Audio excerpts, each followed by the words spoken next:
बिस्मिल्लाहिर्रहमानिर्रहीम। Welcome to the class of physics. आज का लेक्चर स्टार्ट करने से पहले स्टूडेंट्स, हम लोग इससे पहले जो प्रीवियस लेक्चर में स्टडी करके आ चुके हैं उसको थोड़ा सा रिवाइज कर लेते हैं। In the previous lecture student you have studied about supplementary physical quantities. I have mentioned here supplementary physical quantities. हम लोगों ने दो डिफरेंट तरह की सप्लीमेंट्री फ़िज़िकल क्वांटिटीज़ को डिस्कस किया था। The first one was the plane angle और the second one was the solid angle.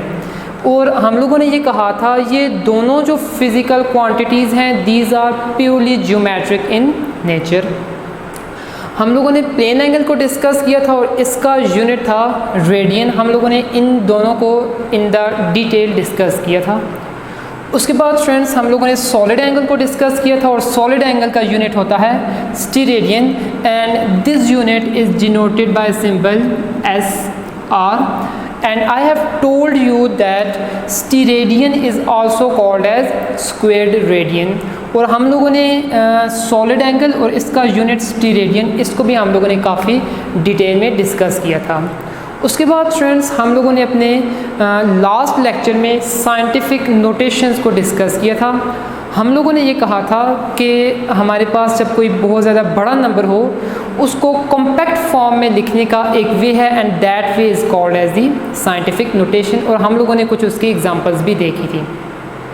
Friends आज का जो हमारा लेक्चर है that is the rounding off numbers.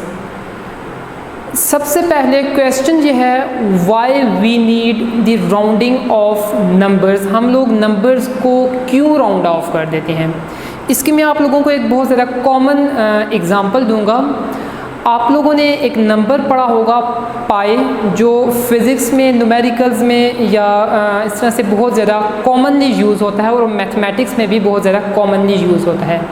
You just denote the number pi by the symbol this much। इस तरह के symbol से आप लोग इस पाई को डिनोट करते हो और आप लोग इसकी वैल्यू लिखते होते हैं 22/7 और you sometime write its value as 3.142 और sometime 143। स्टूडेंट्स अगर आप लोग इस पाई की एग्जैक्ट वैल्यू देखो तो ये कभी भी टर्मिनेट नहीं होगा। इट विल, इसके डिजिट्स चलते जाएंगे 3.1425996 अप टू सो ऑन, ये चलते जाएंगे। लेकिन हम अपनी फिजिबिलिटी के लिए क्या करते हैं, इस नंबर को एक ख़ास नंबर के बाद टर्मिनेट कर देते हैं, कट ऑफ कर देते हैं। क्यों कर देते हैं? द रीज़न इज़ दैट हम लोग इतने बड़े नंबर लिखेंगे that is not feasible for अस। हम लोगों के पास न्यूमेरिकल सॉल्व करते हुए या प्रॉब्लम्स फिजिक्स से सॉल्व करते हुए इतना बड़ा नंबर लिखना that is not feasible for us. So what we have to do, we use to terminate that number at some particular digit और इसी टर्मिनेशन को दरअसल में राउंडिंग ऑफ कहा जाता है। So what is the need of rounding off? The need of rounding off is that कि हम लोग किसी भी जो नंबर हमारे पास चलता रहे जो टर्मिनेट ना हो रहा हो हम लोग उसको एक खास डिजिट पे जाके एंड कर देते हैं, स्टॉप कर देते हैं, वहाँ पे जाके उसको राउंड ऑफ कर देते हैं। और जहाँ पे हम लोग जाकर राउंड ऑफ करते हैं वो डिपेंड कर रहा होता है how much accuracy we need. For example अगर मुझे पाई में 3 डिजिट्स तक की एक्यूरेसी चाहिए है तो मैं थर्ड डेसिमल पॉइंट तक अगर मुझे एक्यूरेसी चाहिए है तो मैं थर्ड डेसिमल पॉइंट के ऊपर इसको राउंड ऑफ कर दूंगा। अगर मुझे फिफ्थ डेसिमल पॉइंट तक एक्यूरेसी चाहिए है तो मैं इसको फिफ्थ डेसिमल पॉइंट पे राउंड ऑफ करूँगा। So rounding off depends upon your needs, that depends upon accuracy that the user demands. So हम लोग राउंडिंग ऑफ को कैसे डिफाइन कर सकते हैं? We can define the rounding off as किसी भी लार्जर डिजिट नंबर को, कोई ऐसा नंबर जिसमें बहुत ज़्यादा डिजिट्स हों, any number with the larger number of digits, उस नंबर को हम लोग अप्रॉक्सीमेट कर लें और एक कम डिजिट वाले नंबर्स के साथ एक्सप्रेस कर दें। This is called as the rounding off digits. एक बार फिर इस डेफिनेशन को देख लेते हैं। to change larger digit number into an approximation. So keep in mind that rounding off is always approximation. जो कंप्यूटर साइंस के स्टूडेंट्स हैं या जो प्योर मैथमेटिक्स के स्टूडेंट्स होते हैं, they know that this approximation induces some sort of error. और मैं आपको बता चुका हूँ कि राउंडिंग ऑफ डिपेंड कर रही होती है कि यूज़र को कितनी एक्यूरेसी चाहिए होती है। सो the rounding off is defined as to change larger digit number into an approximation having fewer number of digits। एक हमारे पास नंबर है जिसमें बहुत ज़्यादा डिजिट्स हैं, हम लोगों ने उस नंबर को ट्रांसफॉर्म कर दिया है, एक अप्रॉक्सीमेशन दे दी है, एक अप्रॉक्सीमेशन हम लोगों ने ले ली है विद द फ्यूवर डिजिट्स। सो अब जब कभी भी आप लोग किसी भी नंबर को राउंड ऑफ करते हैं स्टूडेंट्स, तो आप लोगों को कुछ ख़ास स्पेसिफिक रूल्स का ख्याल रखना पड़ता है। वो रूल्स फॉलो करते हुए आप किसी भी नंबर को राउंड ऑफ करोगे। So these rules are very important. और अगर मैं पेपर पॉइंट ऑफ व्यू से डिस्कस करूं तो these rules are usually asked in the MCQs। सो मैंने रूल्स इस तरह से लिखे हैं कि आपके सारे के सारे MCQs भी इसमें कवर हो जाएंगे। तो हम लोग देखते हैं, अब रूल्स को देख लेते हैं और फिर हम लोग उन रूल्स की मदद से कुछ एग्जांपल्स को देखेंगे और इस राउंडिंग ऑफ के रूल्स को समझ लेंगे। Okay,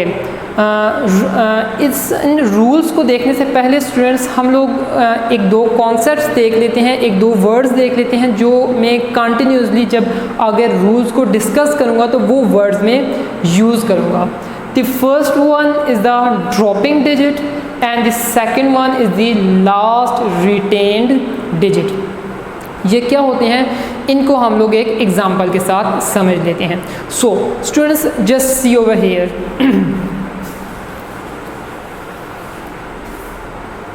suppose that I have a number, मेरे पास कोई एक नंबर है, लेट्स से मैं कोई भी नंबर लिख देता हूँ अपनी मर्ज़ी से। Let's say I am writing 26.2459852 up to so जहाँ तक है, हम लोग यहाँ तक सपोज कर लेते हैं। So I am asked to round off this number up to second decimal place. मैंने इस नंबर को सेकंड डेसिमल प्लेस तक राउंड ऑफ करना है। सो अगर मैं देखूँ तो मेरे पास सेकंड डेसिमल प्लेस के ऊपर कौन सा नंबर आ रहा है स्टूडेंट्स? Yes, it is 4। तो ये जो मेरे पास नंबर होगा, this number is set to be last retained digit. और इसके बाद जो एग्जैक्ट नंबर आएगा, इसके बाद जो मेरे पास नंबर आएगा वो यहाँ पे कौन सा है? 5 है। This 5 is called here, this 5 is called as the dropping digit. So this 5 is called as the dropping digit. Okay, so last retain digit और ड्रॉपिंग डिजिट क्या है? अगर मैंने जिस नंबर तक मैंने राउंड ऑफ करना है वो नंबर मेरे पास लास्ट रिटेन डिजिट है, उस नंबर के बाद वाला जो नंबर होगा जिसको मैंने ड्रॉप कर देना है, that number is called as the dropping digit. Once again मैं इसको दोबारा से एक्सप्लेन कर देता हूँ क्योंकि ये आगे फ्रीक्वेंटली यूज़ होगा।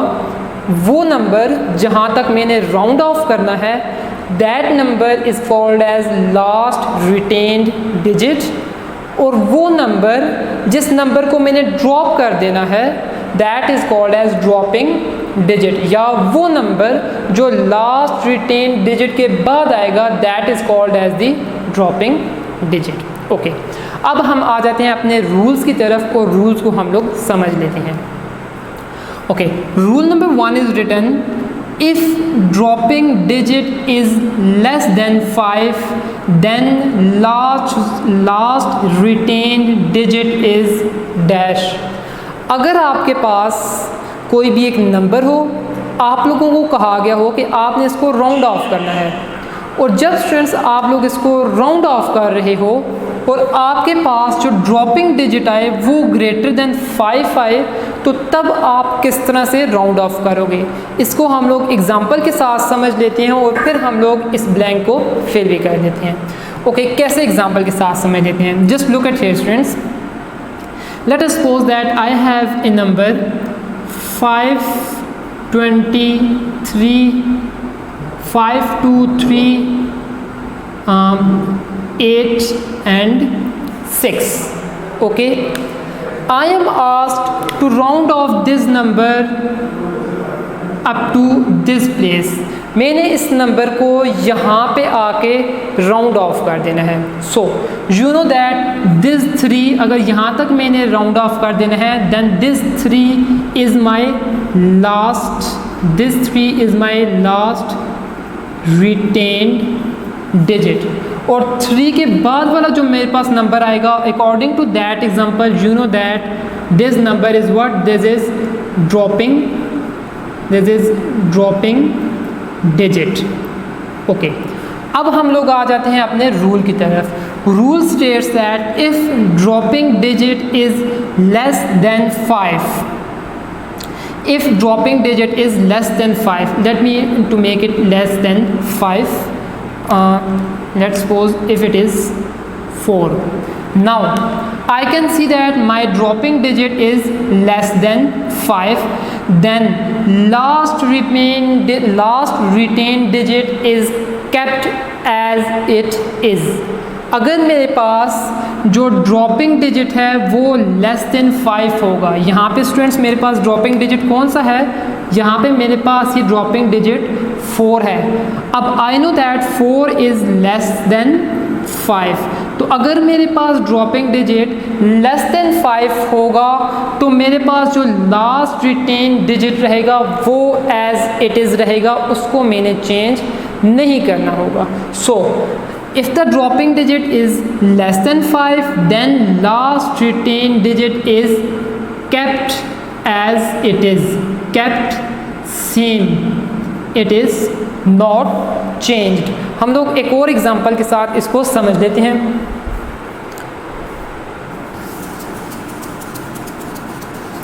Suppose that I am given a number 5.2361 and I am asked to round off this number up to third decimal place। तो स्टूडेंट्स थर्ड डेसिमल प्लेस पे मेरे पास कौन सा नंबर आ रहा है, 6 आ रहा है। This number is my last retain digit, और इस 6 के बाद कौन सा नंबर आ रहा है स्टूडेंट्स, मेरे पास 1 आ रहा है, and this 1 is my dropping digit. Now I know that from the rule number 1 that if dropping digit is less than 5, here dropping digit कौन सा है, 1 है, and it is less than 5, so then last retained digit is kept same। तो इस number को जब मैं third decimal place तक राउंड ऑफ कर दूंगा तो ये नंबर मेरे पास स्टूडेंट्स क्या बन जाएगा, this number will become simply 5.23 and 6 will remain as it is। So the first rule simply क्या कहता है, अगर आपके पास ड्रॉपिंग डिजिट लेस देन 5 है तो last retain digit as it is रहेगा। Okay, now come to the second rule, rule number 2। Rule number 2, according to rule number 2, if dropping digit is greater than 5, यहाँ पे हमारे पास dropping digit is less than 5 था। Rule number 2 में यह है if dropping digit is greater than 5 then last retain digit will be what. इसको students हम लोग एग्जांपल के साथ समझ लेते हैं। सपोज दैट मैं दोबारा से यही एग्जांपल लेता हूँ, मैं इसको इस तरह से लिख देता हूँ 5.2361। Now student, suppose I am asked to round off this number up to second decimal place। तो मेरे पास सेकंड डेसिमल प्लेस पे कौन सा नंबर आ रहा है, this is 3, so 3 is my last retained digit, last retain digit के बाद जो नंबर आता है दैट इज़ ड्रॉपिंग डिजिट। तो यहाँ पे मेरे पास कौन सा ड्रॉपिंग डिजिट आ रहा है? I have the dropping digit 6। Now students, I can see that 6 is obviously greater than 1. So here the rule number 2 comes into play. If dropping digit is greater than 5, then you have to do what? You have to increase last retained digit by 1. अगर आपके पास dropping digit जो कि यहाँ पे 6 है, अगर dropping digit 5 से ग्रेटर होगा तो लास्ट रिटेन डिजिट को आप लोग 1 से इंक्रीज कर दोगे। तो अगर इस नंबर को मैं सेकंड डेसिमल प्लेस तक राउंड ऑफ करूँगा तो ये नंबर मेरे पास स्टूडेंट्स क्या बन जाएगा? This number will become this number will become 5.2 और 3 मेरे पास लास्ट रिटेन्ड है और ड्रॉपिंग डिजिट 5 से ग्रेटर है, तो मैंने क्या कर देना है? 1 से इंक्रीज कर देना है। तो 3 को 1 से इंक्रीज करूँगा, it will become 4। So this number is rounded off into 5.24। सो इस MCQs को आप लोग कैसे फिल कर सकते हैं? You can see that if dropping digit is greater than 5, then last retained digit is increased, then last retained digit is increased by 1. Okay students, this is example. So rule number 2 clear हो गया आप लोगों को? मैं इसको दोबारा से थोड़ा सा एक्सप्लेन कर देता हूँ। अगर आपके पास ड्रॉपिंग डिजिट 5 से बड़ा हो, if dropping digit is greater than 5, then what you have to do, you have to increase by 1 the last retained digit। जो आखिरी जो लास्ट रिटेन डिजिट है उसको आप लोग 1 से इंक्रीज कर देंगे। Okay, rule number 1 and rule number 2 these rules are rather simple. इस तरह से हैं कि अगर ड्रॉपिंग डिजिट 5 से लेस है तो last retain digit as it is, अगर ड्रॉपिंग डिजिट 5 से ग्रेटर है तो लास्ट रिटेन डिजिट को हम लोग 1 से इंक्रीज कर देंगे। Now tricky thing comes in rule number 3। अब अगर हम लोगों ने रूल नंबर 1 में देखा ड्रॉपिंग डिजिट लेस देन 5 था, रूल नंबर 2 में देखा ड्रॉपिंग डिजिट ग्रेटर देन 5 था।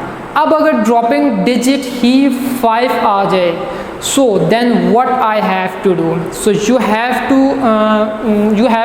look at this rule very carefully. Okay, if the dropping digit is equal to 5, अगर dropping digit आ गया है 5, then you have to be careful। इसमें आप लोगों ने 2 डिफरेंट केसेस हो सकते हैं अगर ड्रॉपिंग डिजिट 5 आ रहा हो। मैं एग्जांपल पहले आप लोगों को देता हूँ और एग्जांपल से मैं फिर इस रूल को एक्सप्लेन करता हूँ। Suppose that I am given A number 2.5965। okay, this is the number. Now students, I am asked to round off this number, up to third decimal place. तो थर्ड डेसिमल प्लेस पे मेरे पास कौन सा number आ रहा है? 6 is my last retained digit. Okay, and मेरे पास dropping digit कौन सा आ रहा है? ड्रॉपिंग डिजिट आ रहा है मेरे पास 5। This is the dropping digit. अगर यहाँ पे ड्रॉपिंग डिजिट 5 से ग्रेटर होता तो मैं इस 6 को 7 कर देता। अगर मेरे पास ये ड्रॉपिंग डिजिट 5 से लेस होता तो अकॉर्डिंग टू रूल नंबर 1 मैं इस 6 को एज इट इज़ रहने देता, लेकिन अभी मेरे पास ड्रॉपिंग डिजिट आ गया है 5। So I have to do what? मेरे पास जब ड्रॉपिंग डिजिट 5 आ रहा है तो मैंने देखना है कि 5 के बाद मेरे पास कौन से नंबर आ रहे हैं। So here I have written the case number 1। if the dropping digit rule number 3, if the dropping digit is equal to 5, then I have 2 different cases। I have to observe कि इस 5 के बाद मेरे पास कौन से नंबर आ रहे हैं। ऑब्वियसली यहाँ पे 5 के बाद कोई भी नंबर नहीं लिखे तो ये ऑब्वियस बात है कि यहाँ पे 5 के बाद 0 0 0 0 0 ही हैं। कहने का मतलब ये है कि 5 के बाद कोई भी नॉन ज़ीरो डिजिट नहीं है मेरे पास, सारे के सारे मेरे पास 0 0 0 0 ही हैं। So in that case what I have to do, I have to go back to my last retain digit. मैंने वापस अपने लास्ट रिटेन डिजिट के ऊपर जाना है और उसको मैंने ऑब्जर्व करना है लास्ट रिटेन डिजिट को। अगर मेरा लास्ट रिटेन डिजिट इवन होगा तो मैं उसको एज इट इज़ छोड़ दूंगा। अगर मुझे कहा जाए इसको थर्ड डेसिमल प्लेस तक राउंड ऑफ कर दो, I will simply write it as 2.596। मेरे पास 6 इवन नंबर है, तो अगर मेरे पास इवन नंबर आ रहा है तो मैंने नंबर को एज इट इज़ छोड़ देना है। So now come to the case number 1. If the dropping digit is equal to 5, then I have to observe the digits after 5. No non-zero digit after 5. I can see that here no non-zero digit is after 5. सारे के सारे zeros ही हैं. So then what I have to do, I have to observe last retained digit. Last retained digit को मैंने observe करना है. अगर last retained digit मेरे पास यहाँ पे even आ रहा है, if last retained digit is even, then आपने उस नंबर को as it is छोड़ देना है. Then you have to the number will remain same. लेकिन अगर स्टूडेंट्स यहाँ पे 6 जो कि इवन नंबर है, इसके बजाय कोई ऑड नंबर मेरे पास होता, लेट अस सपोज दैट मैं इसी को चेंज कर देता हूँ और यहाँ पे कोई एक ऑड नंबर लिख देता हूँ. मैं सपोज दैट ऑड नंबर मेरे पास 1 है, मैंने 1 लिख दिया है. तो अगर स्टूडेंट्स अगर यहाँ पे लास्ट रिटेन डिजिट आपके पास 1 आ रहा है तो 1 इज़ अ ऑड नंबर, तो रूल के अकॉर्डिंग आप लोगों ने इस 1 को इंक्रीज़ कर देना है बाय 1. सो इस नंबर को अगर मैं राउंड ऑफ करूंगा तो सिंपली क्या हो जाएगा मेरे पास 2.59. Since 1 is odd so I have to increase it by 1, तो ये आ जाएगा 2 के equal. So if the last retain digit is odd then I have to increase that last retain digit by 1. मैं इस रूल को दोबारा से थोड़ा सा एक्सप्लेन कर देता हूँ. आप लोगों ने अपना नंबर ऑब्जर्व करना है जिसको राउंड ऑफ करना है. अगर ड्रॉपिंग डिजिट 5 आ रहा है तो आपने 5 के बाद डिजिट्स ऑब्जर्व करने हैं. अगर सारे के सारे ज़ीरोज़ हों तो वापस लास्ट रिटेन्ड डिजिट पे चले जाना है. अगर लास्ट रिटेन्ड डिजिट इवन है तो वो एज इट इज़ रहेगा. अगर लास्ट रिटेन्ड डिजिट ऑड है तो 1 से इंक्रीज़ कर जाएंगे. अच्छा, अब है केस नंबर 2. यहाँ पे तो हम लोगों ने ये अज्यूम कर लिया कि इस 5 के बाद सारे के सारे ज़ीरोज़ ही हैं, लेकिन मस्ट तो नहीं कि हर केस में ऐसा ही हो सकता है कहीं मेरे पास ज़ीरो ना आ रहे हों. मैं इसी फिगर को चेंज कर देता हूँ. Let me explain it by example.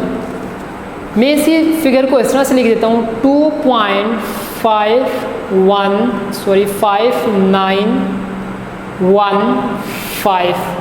अब मैं इसके बाद 0 0 0 और किसी भी डिजिट प्लेस के ऊपर कोई एक नॉन ज़ीरो आ जाता है. लेट्स से यहाँ पे नॉन ज़ीरो 1 आ जाता है.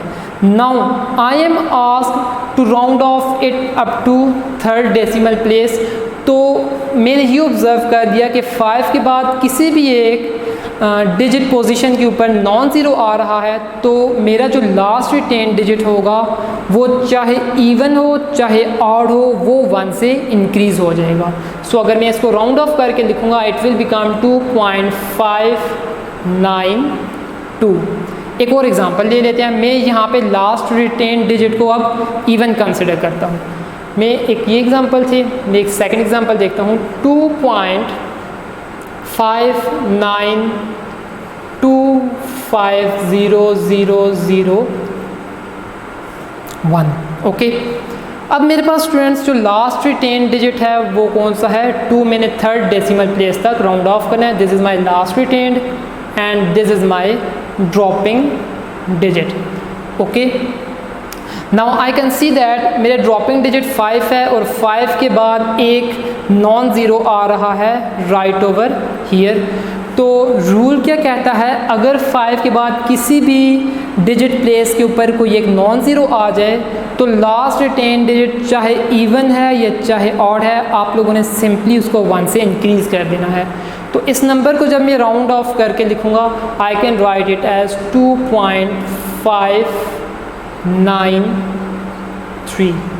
सो this is my correctly rounded off the numbers. Students, आप लोग इन राउंडिंग ऑफ के रिलेटेड जो ये सारे के सारे रूल्स हैं ये आपकी बुक में मेंशन्ड है। गो through your book, read that rules, attempt the MCQs from different ETIA books. You will get expert in these rounding off rules. इंशाल्लाह in the next lecture students हम लोग सिग्निफिकेंट फिगर्स को discuss करेंगे। उनको discuss करने से पहले आप लोगों को ये सारे के सारे राउंडिंग ऑफ के रूल्स क्लियर होना मस्ट है। So I recommend you to go through your books. इंशाल्लाह in the next lecture we will meet with the significant figures. Thank you very much.